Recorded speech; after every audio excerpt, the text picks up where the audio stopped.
Hello everyone. We will continue today talking about different tools, skills, and techniques for business analysts, and not only for business analysts. And today we are going to talk about SQL, structured query language, and 10 reasons why you should not be afraid of it and you should not be afraid to learn it.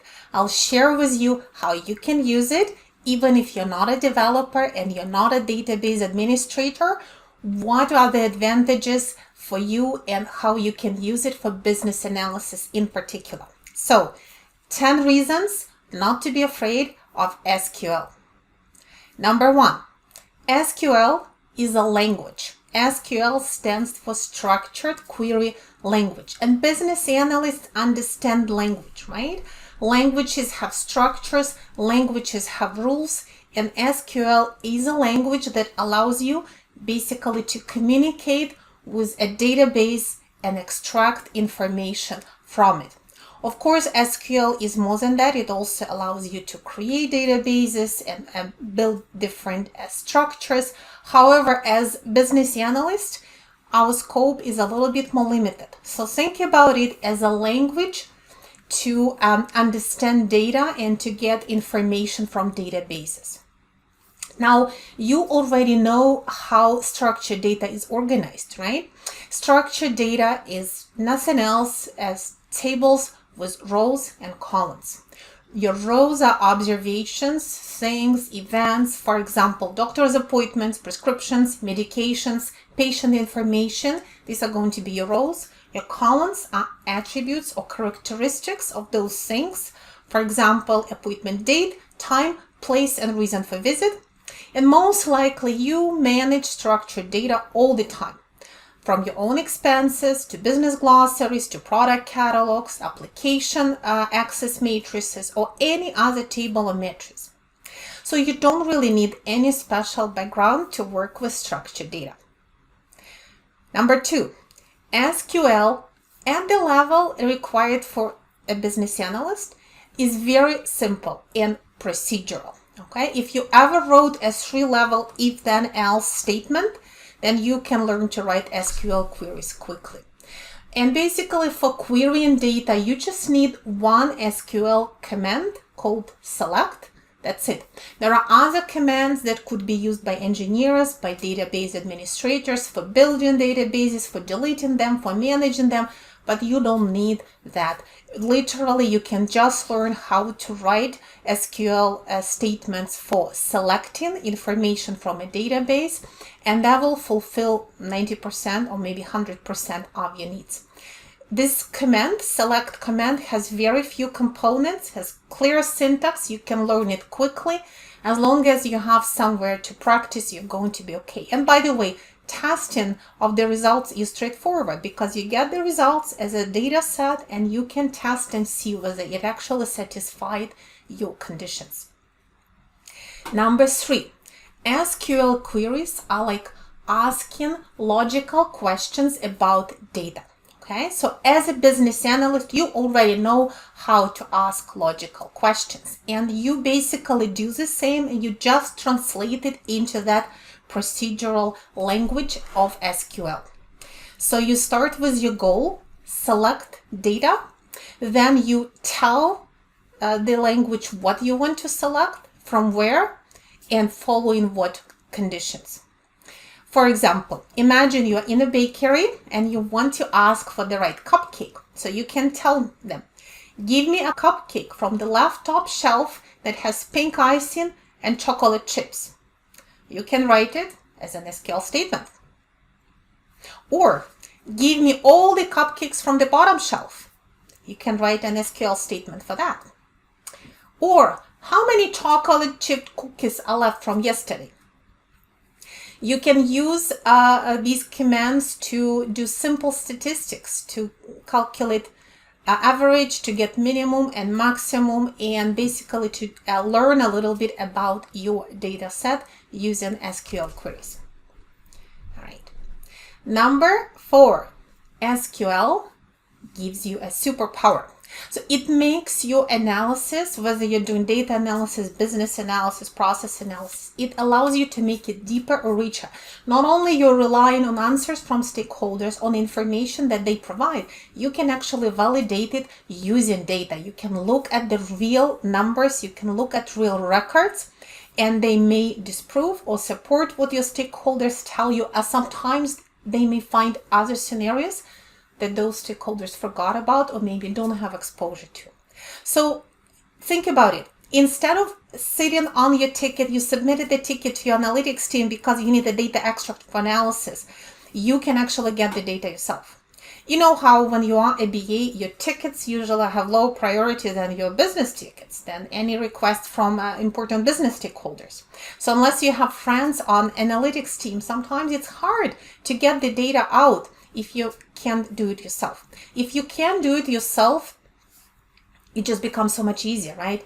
You want to find a range of values. You want to see frequency of occurrence of different types of scenarios. You want to see if there are new exceptions that nobody mentioned before. You can investigate all that yourself using very simple SQL queries if you have access to data. Which brings me to the next point. Don't be afraid to break things, okay? Sometimes we are afraid of breaking things because we think that having access to a data warehouse, you step left, you step right, and suddenly you bring the whole database down. As a business analyst, you would usually get read-only access, which means you cannot break things, okay? You can only view and query, and there is no way for you to delete records, to erase, or to update something and get into trouble. More than that, in most companies, business analysts don't get access to production systems, because if you run a bad query on a production system, you can slow the system down. Instead, you usually get access to a data warehouse, which would be a separate analytical data repository where it's not as dangerous even if your query is slow. Now, sometimes a DBA will tell you if they notice that there is a query running and it takes a long time, they can actually terminate it and then let you know, and maybe they can help you to write a more efficient query. But in my experience, I would usually, as a BA, get access to data warehouse and even to specially created views, so not necessarily to the tables themselves that could be very large and unwieldy, but sometimes there are special views created for querying and for ad hoc analysis, and as long as you have a data dictionary, you can figure it out. So don't be afraid that you will delete the database, because usually nobody's going to give you that access. And by the way, if they do give you more than read-only access, then raise it as a problem, because you don't need it and you don't want it and you don't want to take on the risk, okay? So next advantage. If you start running SQL queries and analyzing data using SQL, it's going to give you a much clearer picture about your company's data. So you will learn more about data by playing with it using SQL queries that you will learn from documentation or from looking at application screens. So you can start to understand those diagrams, your ERD diagrams, or entity relationship diagrams, or data models, right? Once you start running queries, you can realize why primary keys are important and what are they. How do those relationships work? How do you use foreign keys to link tables? You will understand what is a one-to-many relationship and many-to-many relationship, and how you can actually extract meaningful data in the situation where you have these relationships. You will start to understand what is a join and so on. And once you learn the data better and have a kind of more intuitive understanding of how it's organized, you can be a much better analyst on other projects. So you are really getting to know your data. You can support data governance better, and you can support any project that relies heavily on data better. Next advantage, and why you shouldn't be afraid of SQL, because learning SQL gives you a competitive advantage. Not every BA knows SQL, and in fact, in my experience, it's a minority. Knowing SQL means that you can do many things better. You can do your own data analysis. You can identify business scenarios more clearly and quickly because you are able to extract that information from data. You can create test data sets. You can do ad hoc reporting and diagnostics and get some business analytics insights that could be helpful to business analysis as well, to root cause analysis. You can also become a competent BA on the next data warehousing project, or business analytics project, or data science project. So you are expanding your area of expertise, and it makes you more valuable as an employee or as a consultant. Next, of course, following from that, understanding data, knowing SQL, understanding data relationships, ability to read ERD diagrams opens up new career choices for you. Okay, so you can become data analyst, you can become business intelligence analyst, you can go into analytics, you can go into data science. So it does open up a lot of new career potential for you, because that ability to be familiar with data and handle it and query it and analyze it is huge. Okay. All right, a couple of more things why you shouldn't be afraid of SQL, and also why you still should invest time on learning it. Someone might say, isn't SQL going away? Isn't AI going to replace everything? So here's what I want to share with you. I don't really think SQL will go away. We will always have structured data. We will always need structured data, and we will need to query it. Yes, we have more and more unstructured data. Yes, we need to handle big data, and there's lots of hype around it. But it might give you an impression that structured data is just a little thing over here and it's not really important anymore. But that's not true. Many machine learning models, right? Many predictive models actually only work from structured data. So before a machine learning engineer can create and build that ML model, they actually have to extract data from unstructured big blob of data, create a structured training set, and that structured set is going to be used for the actual machine learning training.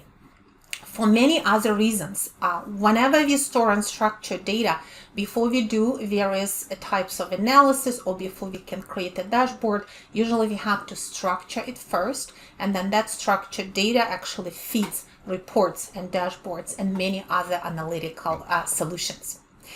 Now, and think about it, even if AI tools will actually learn to query data for you, and it is possible that you will at some point provide a verbal request. For example, show me all the cupcakes from all the bakeries on the street that have exactly 25 chocolate chips, and the AI algorithm will be smart enough to translate your verbal phrase into the proper SQL query or another query and get you the result.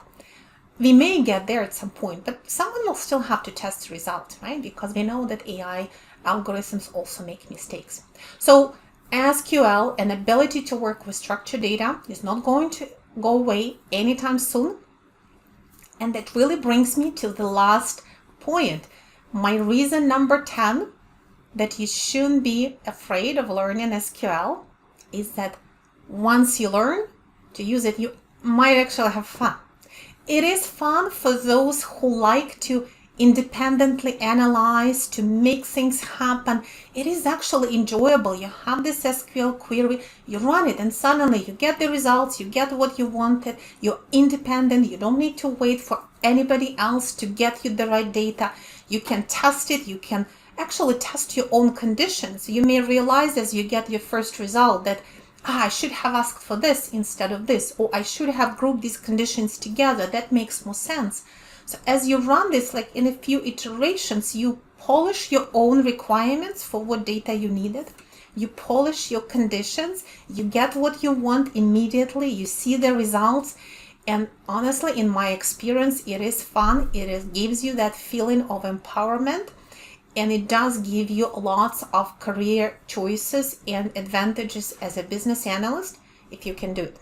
So there is lots of resources online, including free resources where you can learn SQL. There's lots of books. There are websites. There are many websites that allow you to run queries. They basically provide you with a few data sets and provide you with tasks. You will write the query and you will test it. You will see results right away.